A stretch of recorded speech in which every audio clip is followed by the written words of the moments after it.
Okay, the last couple of things we're going to do on this particular tape. One is going to be a legal move, and actually it's just a dip line again. Ladies, what you try and do here is if you can, this is if you use those things we talked about earlier, develop a lot of back strength. If you put your feet together, then lean back as far as you can. Nice arch, arch, arch. Use your knees, and you see where Sarah's head is, okay? If I just put my body in there, and she were to lean back over my body, lay back over my, there you go, and then she were to stand back up, we get a line. To get into that line, if I just did a series of spins where Sarah was spinning, and then I were to drop the hand down, let it come around her waist, as she finished spinning her back all the way to me, I could then let her lay over my back, and then she could come back up. Okay, ladies, you want to keep your knees together and your feet together. If you don't have that much flexibility, you can do the dip line movement, where if you keep your left foot pointed forward, and you did it this way, now as she lays over my back, she can do it from that position, where she keeps her left foot pointed forward as she lays back. Okay, I prefer to keep the feet together because you can snap it a lot faster off of a spin. Ladies, if you really want to, you can do the lunge line. Take your right foot this way and lunge on it. Now, gentlemen, what you can do sometimes if you need the support, you can do what I'm going to have Sarah do here, and that is I'm going to have her put her hand onto her left knee, and this will help her support and get her right arm out of the way and lay way over. There you go. Now, guys, you can lay back on the lady's back at that point. Okay, and you can do the same thing. Lady can spin you around, and you can lay back there as well. If you've got a really flexible lady, what you can do is that after you get her back there, and you have her into that position, guys. Now she's going to stay there. Now stay up just a little bit, and you guys, you can move out. Now the lady can come on out of it. And if you got a lady who is really flexible and can really lay way back there, then leave her there for a second. Guys, you kind of ripple out of it, then she can come out of it. And that's a really cool line in itself. Okay, so that's a bit of a drop type line.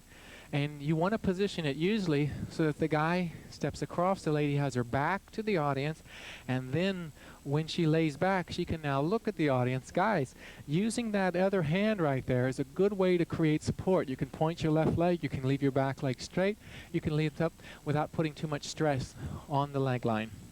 Okay, another line is just a totally illegal line, is the death drop, and a lot of people like to do these. And what happens is you get right hand to right hand, left hand to left hand, wrap the thumbs around each other.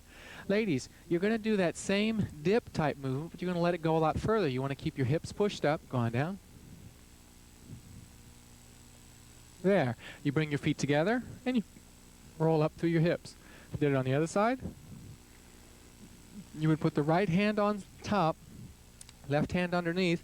Lady would go back. What you want to feel, guys, is the center of gravity for the lady is centered somewhere between your feet. So she brings her feet together and rolls up. We can match the line there. Okay, those are death drops. Now you can do them with both hands. With one hand, you can do it by hooking elbows this way.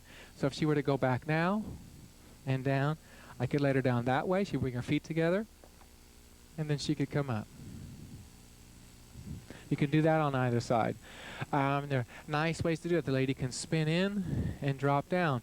She can also do like a wrap and drop down. If I were to have her here, now she would just turn. She would keep her feet together, and as she drop down now, let her left foot go forward, and bring her feet together, and come back up again. Back into wrap position. What it looks like if she does this, she's actually going to fall forward, turn, and then hit the death drop position. So she just falls forward, boom, boom, and boom. That was sort of it.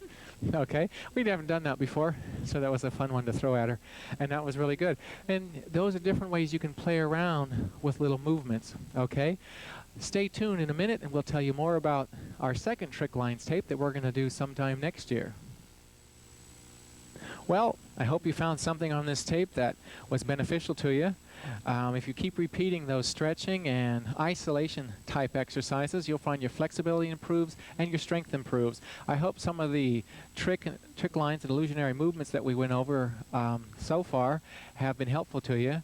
We want to inform you that later on we're going to come out with the Trick Lines 2 tape, in which we're going to put a lot of illegal type movements on, a couple of lifts, jump over the head, and other dynamic type movements that aren't really legal, but they're fun to do in exhibitions and things like that. And we're also going to put some other lines that we probably forgot to put on this one. But for now, from Sarah and myself, we'll see you later.